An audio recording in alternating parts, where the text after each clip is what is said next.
والقمر إذا تلاها والنهار إذا جلاها والليل إذا يغشاها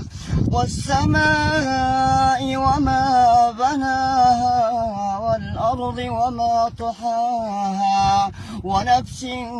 وما سواها فألحمها فجورها وتقواها قد أفلح من زكاها وقد خاب من دساها كذبت ثمود بطغواها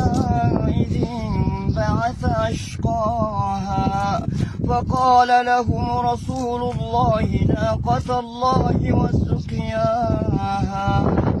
فكذبوه فعقروها فدمدم عليهم ربهم بذنبهم فسواها ولا يخاف عقباها صدق الله العظيم.